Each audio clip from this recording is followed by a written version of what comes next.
Okay, my name is Phoebe Bob Kinney, and I'm going to do the prologue and to the introduction to the first chapter of my book that I've been working on.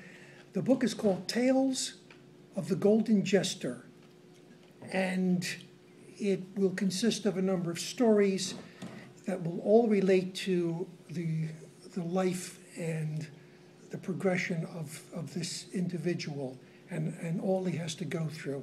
And I will begin with the prologue, which are right here.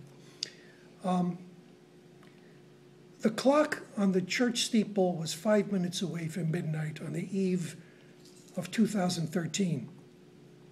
A good-sized crowd of well-wishers filled the sidewalks and steps of the church. They all waited eagerly for the big clock to ring out the new year. The local fire engine was timed to come dashing in just as the bell rang. It would punctuate it with its beefy siren and horns to make for all the more merry in this small town. Not much happened here, and this was the best event of the year.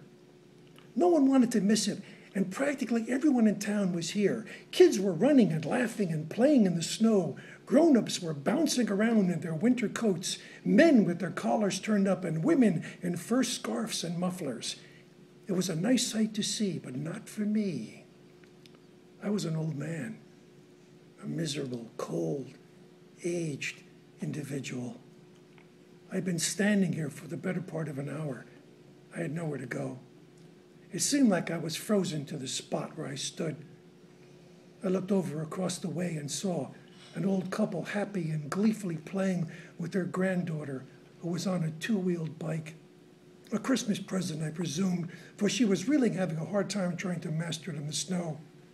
Some of the kids her age were teasing her. They all looked to be around 12 or 13, that age that is so easy to find new things to do, the coming of age as it was. For they were still children, not real adults. They seemed so happy and carefree.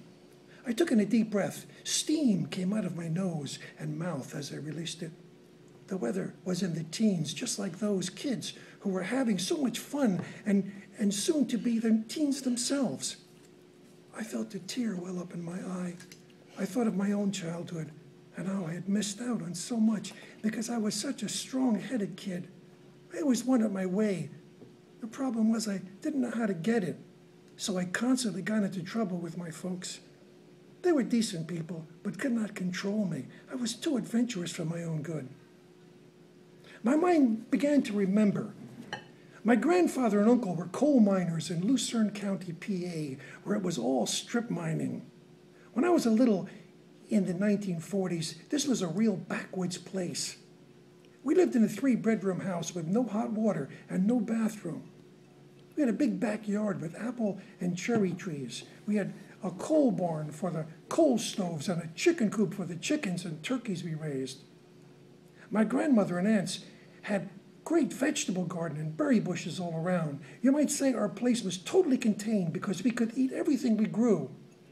Some other little farms, houses down the street had cows and pigs. You could say our street was all you needed to sustain without even having to leave it. This is what I felt like most of the time. I couldn't wait to get out of there. I looked up at the clock hand on the church steeple. It was now 2 minutes to 12, 2 minutes away from a brand new year. My mind, like an inner clock, ticked backward in my head, and in an instant, I was 2 minutes to 12 on New Year's Eve, only the year was 1963, 50 years ago, and the day I was 20 years old, out-of-work coal miner, sitting at the bar of the local pub, the Hog Princess, with my head practically resting on my foam beer mug. I was out of work for 6 months. I was living at home in my attic room. It was a mess, and I had no thoughts of cleaning it up. Then in an instant, it was midnight. The crowd cheered, and balloons flew in the air. Everyone was yelling and dancing around, and suddenly this big guy comes out of nowhere and grabs me by the shoulders and shakes me and says, "Hey, wake up, buddy! It's Happy New Year!" And he pulls me through and gives me a big kiss on the forehead. I was in no mood to be happy, so I drew my head back and headbutted him. He was shocked, and blood immediately came pouring out of his nose. The big guy looked and said, "You broke my nose, you bastard. I tried to be nice to you and you busted my nose. I'm going to kill you, buddy." It was then that it finally sank in. This was Butch, the town bully. He was a big guy on the high school football team and could have gone to the pros, but he drank too much. He was now infuriated to the point that he was about to club me over the head with a bar stool he had picked up. I took my beer and threw it into his face. That caused him to stop in his tracks for a moment and drop the chair. Then he threw a punch and caught me in the chest and knocked the wind out of me. He was screaming, "I'm gonna kill you, you son of a bitch!" He kicked me hard in the groin. I lay there moaning and the whole place went silent.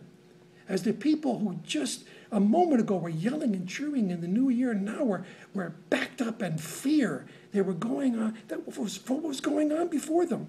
Butch had gone crazy. He took a chair from one of the tables and splintered it on the bar counter.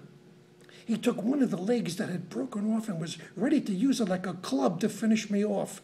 I somehow got to my feet, and there was a beer bottle sitting there. I reached over and grabbed it. Butch had raised his hand with the chair leg over his head, but before he could swing it, I hit him full force with the beer bottle, right across the forehead. There was a sickening crack, and the bottle splintered. Butch wavered, then fell like a ton of bricks. His head bounced off the bar rail at the bottom of the and crashed to the floor. Butch had twisted as he fell and managed to fall halfway behind the bar. When it was over, he just lay there and did not move. The bartender looks down at him and whistled, "Wow, you killed him, kid. He's as dead as a doornail." I just walked out of the bar in a trance. I stood there by the big oak tree, the one that had been there since I had been a little kid and was there ever since my grandpa was young. I stood there and the police car came. They took me to jail. The trial was quick and thorough. Some people at the bar that night even thought I started the fight. I guess they weren't wrong. I got first-degree murder. I was sentenced to life in prison with no parole. I took it as my fault and went to prison for 50 years. Now here's the kicker. Last week, the bartender, now an old man, was near death in a nursing home. He called in the police and told them, 50 years ago, at the Hog Princess, this young coal miner thought he killed Butch, the town bully. You know, I actually killed him. After the kid left, Butch started to come to, and I just put my boot on his throat and stood on it until he stopped breathing. I never liked the guy. He was screwing my wife, and that was my chance to get even. Todd, the bartender, told the police this on his deathbed. The amazing thing, as soon as he made this confession, he suddenly got better. But justice prevailed. He still had to pay for his sins, and now I am a free man with nowhere to go. My family all gone. I had nothing. This is why I came back here to this church. It was all I knew about my youth that made sense. I never cared much for it, but it kept my family together. I didn't know why I was here, but now I had a feeling it was right. 1 minute to go to New Year with no hope of anything good happening to me, and get through it.